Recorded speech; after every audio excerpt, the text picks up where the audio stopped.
Part 2 में हमने देखा राज बड़े ही आराम से और धीरे से बिना आवाज किए उस खिड़की को खोलता है और जो नजारा उसके सामने आता है उसे देखकर वो सन्न रह जाता है।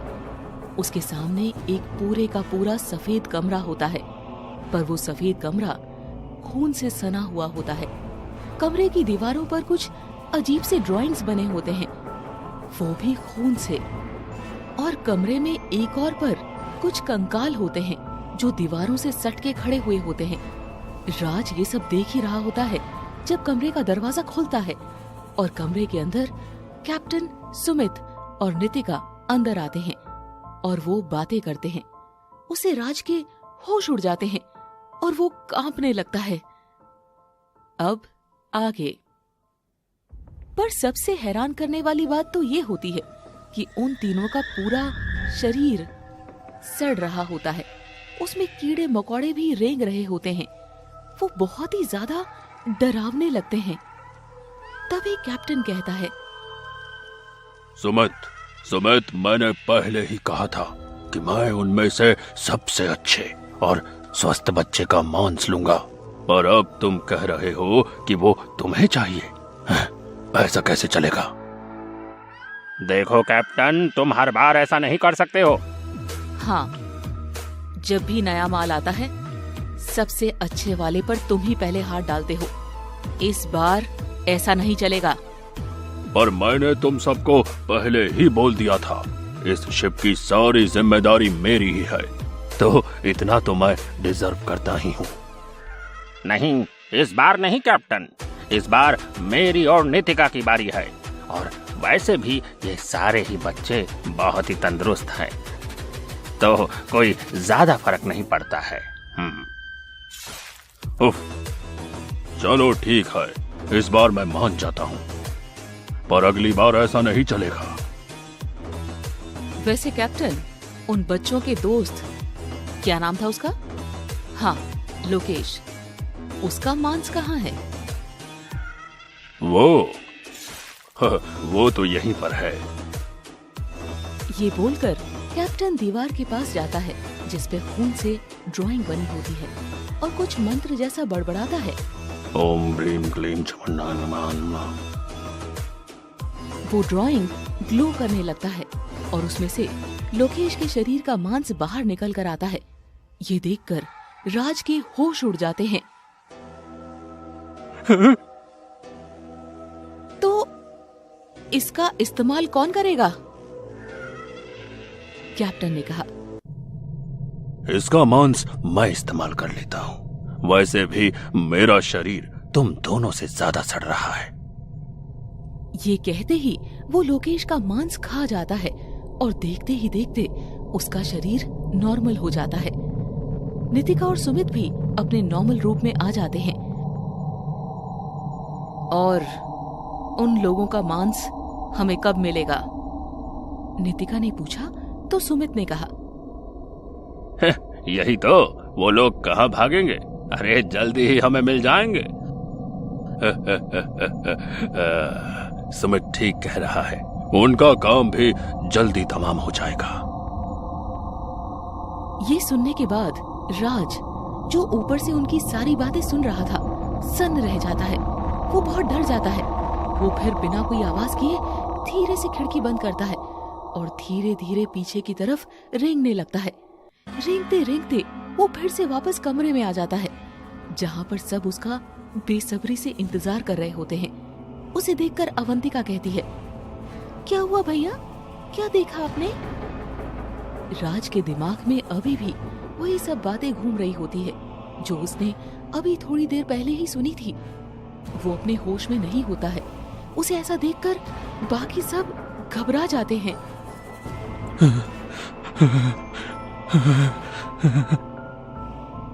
तभी मुकुल कहता है, राज, अरे बताओ ना यार, क्या हुआ? क्या देखा तुमने वहाँ? हाँ राज, ऐसे बेसुध होकर क्यों खड़े हो? हमें डर लग रहा है।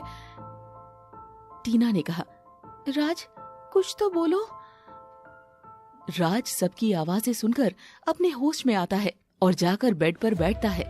फिर वो सहमी सी आवाज में कहता है,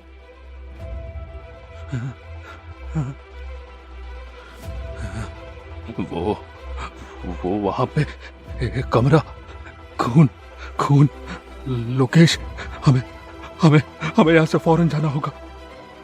राज, क्या हुआ है? तुमने वहां पर क्या देखा? तभी टीना ने कहा, हाँ राज, प्लीज साफ साफ कहो। श्रुति कहती है, मुझे तो राज की हालत देखकर डर लग रहा है।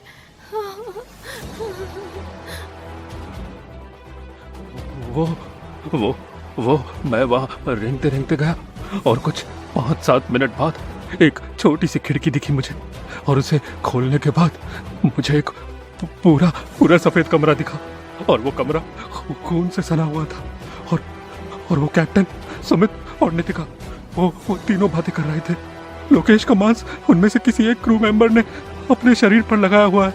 वो कह रहे थे कि उस मांस को उसके शरीर से मिलने में कुछ 2 दिन का वक्त लगेगा, और तब तक वो हम सबको भी मार देंगे। हमें यहाँ से भागना होगा। हाँ, हमें भागना होगा। ओह माय गॉड, ये तुम क्या कह रहे हो राज? उन्होंने लोकेश के साथ ऐसा किया? नहीं, मुझे हमें चलो यहाँ से भागना होगा हमें। हाँ चलो, वरना हम सब यहीं इसी जहाज में दफन हो जाएंगे। सब ऐसे ही घबरा रहे थे और सब प्लानिंग करने में लगे कि इस जहाज से कैसे भागा जाए। पर अवंतिका अपने भाई राज के पास जाती है और उससे बात करती है। भैया, आप क्या सोच रहे हैं? मैं बस यही सोच रहा था कि कुछ तो गड़बड़ है। ये जहाज बहुत अजीब है। इसमें कुछ तो है जो हम सब देख नहीं पा रहे हैं। आपको क्या लगता है भैया, ऐसा क्या हो सकता है? अवंतिका, वही तो मैं समझ नहीं पा रहा हूँ। इतने में मुकुल, श्रुति और टीना उन दोनों के पास आ जाते हैं और उस जहाज से भागने की बात करने लगते हैं। गाइस, हम ऐसे ही नहीं भाग सकते। भागना इतना भी आसान नहीं होगा। तो तुम क्या कहना चाहते हो राज? हम बस यहीं बैठकर अपनी मौत का इंतजार करें? अरे पहले तुम सुन तो लो कि भैया कहना क्या चाहते हैं, अवंतिका ने कहा। तभी राज ने कहा, मुझे इस शिप में कुछ गड़बड़ लगती है दोस्तों। ये लोग आम नहीं लगते, और ये कुछ तो बहुत खतरनाक है इस शिप में। ऑफ कोर्स खतरनाक है, तभी तो हमें यहाँ से जल्द भागना होगा। अरे पर तुम लोगों को क्या लगता है वो हमें इतनी आसानी से भागने देंगे? तो फिर हमें क्या करना चाहिए? तुम्हारे पास कोई उपाय है? हाँ है। राज सबसे कहता है कि उन सबको पहले ये पता करना होगा कि इस जहाज में गड़बड़ क्या है। अवंतिका को छोड़ के बाकी सबको ये कुछ ज्यादा ठीक नहीं लगता, पर वो सब राज की बात मान जाते हैं। वैसे भी उनके पास अभी भागने का कोई चारा नहीं है, क्योंकि उन्होंने इस जहाज में कोई भी लाइफ बोट्स नहीं देखी है अभी तक। तभी राज कहता है, पर दोस्तों, हमें इस बात का ख्याल रखना होगा कि इनमें से किसी को भी हम पे शक ना हो। तुम चिंता मत करो राज। पर हम शुरुआत कहाँ से करें? टीना ने पूछा तो राज ने कहा, मुझे लगता है कि हमें शुरुआत उस सफेद कमरे से ही करनी चाहिए। सब राज की बात से सहमत होते हैं। राज फिर से अलमारी के अंदर जाता है और रेंगते हुए उस खिड़की तक पहुंच जाता है। वो फिर धीरे से उसे खोल के देखता है तो उसे कमरा खाली मिलता है। वो धीरे से नीचे उतर जाता है और कमरे की छानबीन करने लगता है। वो बस दीवार पे खून से बने हुए ड्राइंग को देखता है और उसे समझने की कोशिश करता है, पर उसे कुछ खास समझ नहीं आता। उस कमरे में एक और दरवाजा होता है जिसे राज खोल के देखता है। ये रहा दरवाजा। और वो फिर से डर जाता है क्योंकि उस कमरे में कंकालों का ढेर लगा हुआ होता है। वो डर के मारे दरवाजा बंद करने ही वाला होता है कि तभी उनमें से एक कंकाल उसका हाथ पकड़ लेता है। राज की तो सिट्टी पिट्टी गुल हो जाती है। हाथ छोड़ो, मेरा हाथ। वो उसे अपना हाथ छुड़वाने की कोशिश करने लगता है जब वो कंकाल बोल पड़ता है, रुक जाओ, चिल्लाना मत। मैं इस घड़ी का बहुत समय से इंतजार कर रहा था। तुम देखो, मुझे जाने दो, मुझे जाने दो। मुझे पूरा यकीन था कि कोई ना कोई जरूर आएगा यहाँ पे, और देखो तुम आ गए। राज जैसे तैसे अपने डर को काबू करता है और उससे बात करता है। तुम कहना क्या चाहते हो? देखो ये सब लोग राक्षस हैं। ये शिप 18वीं सदी की है। ये सब जिंदा नहीं है। वो जो तुम दीवार पर देख रहे थे ना, वो मांस को सड़ने से बचाने का मंत्र है। ये लोग 18वीं सदी से जहाज के लुटेरे हैं और तब से डूबे हुए हैं और बहुत लोगों को खा के जवान दिख रहे हैं। उन्होंने मेरे सामने मेरे परिवार को भी मार डाला। क्या? हाँ, वो तुम लोगों को भी जल्द ही मार डालेंगे। नहीं, हमें घर जाना है। अब प्लीज कोई रास्ता बताइए, प्लीज। मैं तुम्हें बचाने के लिए कुछ नहीं कर सकता दोस्त, पर हाँ एक चीज जरूर बता सकता हूँ। इस शिप के किचन में एक लाइफ बोट है। तुम उसमें बैठ के भाग सकते हो। पर तुम मुझे ये सब क्यों बता रहे हो? मैं बस बदले में ये चाहता हूँ कि तुम जाते जाते इस शिप को आग लगा जाना। मैं अब और ऐसे नहीं रहना चाहता। ठीक है, मैं ऐसा ही करूंगा। राज को डर लगता है कि कहीं कैप्टन या कोई क्रू मेंबर इस कमरे में ना आ जाए, इसीलिए वो जल्दी से वापस ऊपर चढ़ जाता है और रेंग के कमरे में आ जाता है। वो सबको उन कंकालों के बारे में बताता है और ये भी बताता है कि उसने कैसे एक कंकाल से बातें की जिससे सबके रोंगटे खड़े हो जाते हैं। तो हम वो लाइफ बोट चुराए कैसे? हमें कैसे भी करके किचन में जाना होगा। तभी श्रुति कहती है, अरे हाँ, हम कैप्टन से बोल रहे थे ना कि हमें अपना खुद का खाना बनाने दे, और वो मान भी गया था।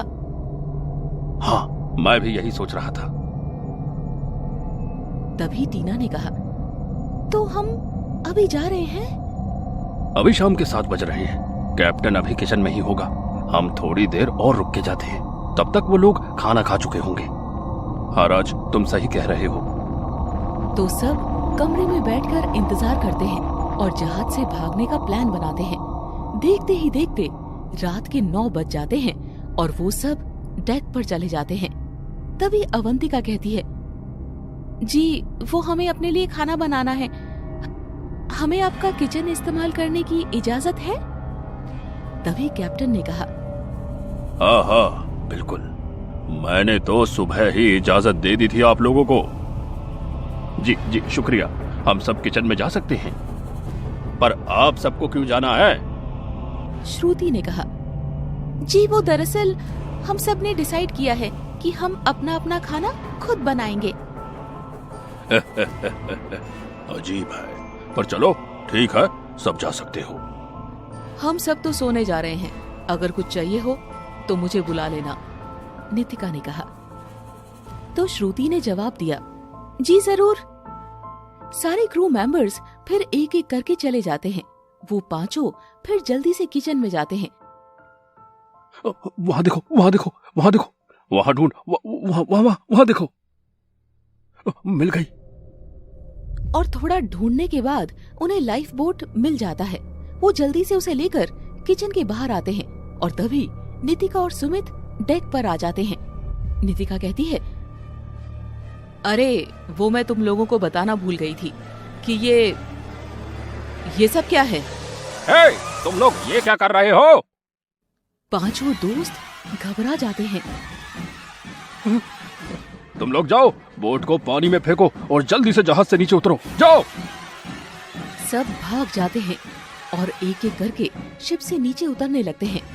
नितिका और सुमित उनकी तरफ भागने की कोशिश करते हैं, पर राज उनका रास्ता रोक लेता है। उन तीनों के बीच हाथापाई हो जाती है। दूसरी तरफ तीनों लड़कियां लाइफ बोट पर उतर जाती है। मुकुल भी उतरने वाला ही होता है कि तभी वहाँ पर कैप्टन भी आ जाता है। आखिर तुम लोगों ने अपनी औकात दिखा ही दी। और एक तो हमने तुम लोगों को बचाया और तुम लोग, हाँ तो कौन सा एहसान कर दिया? अपने मतलब के लिए ही तो बचाया है। तुम लोगों ने हमारे दोस्त लोकेश को जान से मार डाला। ओह, तो तुम सब जानते हो, तो फिर हमें ये ढोंग करने की कोई जरूरत नहीं है, हैं? ऐसा कहते ही कैप्टन, सुमित और नितिका अपने असली रूप में आ जाते हैं। उनका पूरा शरीर सड़ चुका होता है और उनमें से बहुत गंदी बदबू भी आ रही होती है। राज का तो सांस लेना भी मुश्किल हो रहा था। कितनी गंदी बदबू है, मैं सांस भी नहीं ले पा रहा हूँ। तभी नितिका कहती है, मैं कब से तेरा मांस अपने शरीर के लिए चाहती थी। वैसे भी मुझसे इंतजार नहीं हो रहा था, तो क्यों ना इस काम को अभी अंजाम दिया जाए। ऐसा कहकर वो राज पर कूद पड़ती है। सुमित और कैप्टन भी राज को घेर लेते हैं। तभी मुकुल किचन से माचिस और कैरोसिन लेकर आता है और सारे डेक पर छिड़क देता है। फिर वो डेक पर आग लगा देता है। आग, आग, आग, आग, अरे आग लगा दी। शिप में आग लगी हुई देखकर कैप्टन, सुमित और नितिका घबरा जाते हैं और आग को बुझाने की कोशिश करते हैं। बाकी सारे क्रू मेंबर्स भी अब डेक पर आ जाते हैं और आग बुझाने में उनकी मदद करते हैं, पर आग बुझती नहीं है। राज और मुकुल मौका देखकर जल्दी से शिप से लाइफ बोट में कूद जाते हैं। कैप्टन और बाकी सब चिल्लाते हैं। धीरे धीरे पूरा शिप जलकर राख हो जाता है और वो सब शिप की तरफ देख रहे होते हैं। हम तुम लोगों को छोड़ेंगे नहीं, वापस जरूर आएंगे, बच के रहना।